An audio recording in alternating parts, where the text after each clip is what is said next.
A family member has spoken out about Robert Card, the monster that's currently on the loose right now after this mass tragedy that happened up in Maine. And they're saying that he heard voices before he did this incident.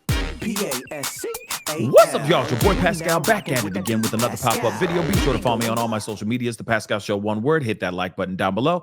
And let's not forget to crush that subscribe button if you're watching on YouTube. And if you're watching on Facebook, make sure you crush that follow button on my Facebook page if this is your first time checking out this channel right here. Anyway, we got to jump into this. This one's pretty quick, but I wanted to give you guys some updates revolving around this monster, Robert Card. He is still on the loose right now, guys. He is involved with taking the lives of multiple people and injuring multiple people up in Maine. There's a lot of rumors circulating like crazy right now. Some are saying that he may have gone into Massachusetts.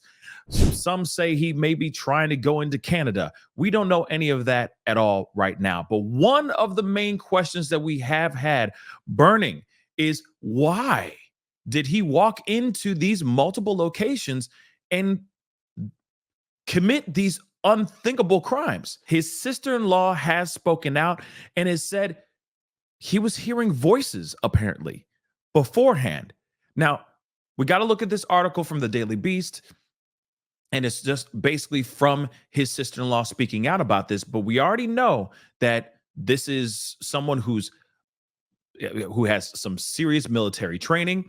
He was admitted into a mental health facility because he was hearing voices and all this. So this information goes with the information that we've heard about him being admitted to this mental health facility this past summer, but then he was only in there for weeks and then he was let go, which I'm still wondering why he was let go. And then, of course, how did he get his hands on weapons, such powerful weapons like he has had in this tragedy? But let's take a look at this article, and we're going to go straight into what she says about him. But she's saying that I guess he was hearing voices because of these new hearing aids he was getting.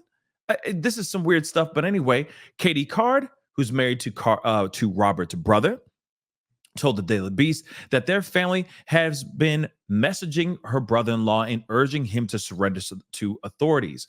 She says, "I have known Rob my whole life." This is what Katie said, okay, on Thursday. "He is quiet, but the most loving, hardworking, and kind person that I know. But in the past year, he had an acute episode of mental health, and it's been a struggle." She said that Robert Card recently began wearing powerful hearing aids to combat hearing loss. Since then, Card said her brother-in-law has been insisting to his family that he can hear people bashing him, including at just-in-time recreation bowling alley and at that bar and grill, okay, in which he went in and, of course, gunned down a whole bunch of people, okay, Wednesday night. He truly believed he was hearing people say things.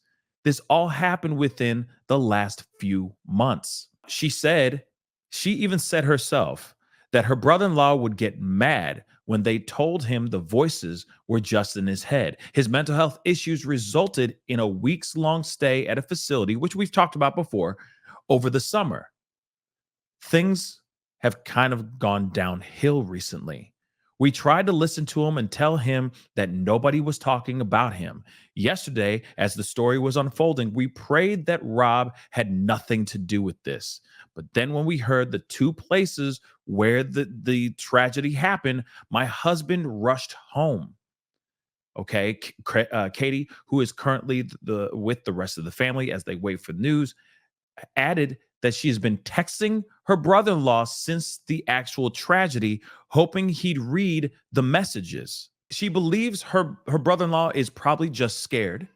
We know he is out there and he's a good person in his heart.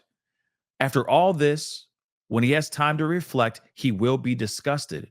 We all want him to know that we love him and that we can handle things as a family. He just has to reach out and do the right thing. No matter what, this whole situation is absolutely heartbreaking. It's pretty wild to hear that hearing aids, very powerful hearing aids, could have been the reason or could have been the thing that triggered his mental health issues, him seeing or hearing voices from other people from these particular local spots that maybe he frequents fairly often. Again, this is not a huge town or a huge city. This is a pretty small town. So I could see him going and frequenting those particular spots. That's why his family members were able to easily connect the dots and go, "Oh my lord, that's Robert right there." But nonetheless, this monster's still out on the loose. He's still running around. Again, kids were involved, y'all. That's the only way I can say it. Kids were involved. All I can say also is that this man needs to be taken down as quickly as possible. Detained, I mean. Detained as quickly as possible. But it's just heartbreaking. Again, how does this man who has a history of mental health issues have his hands on such a powerful weapon?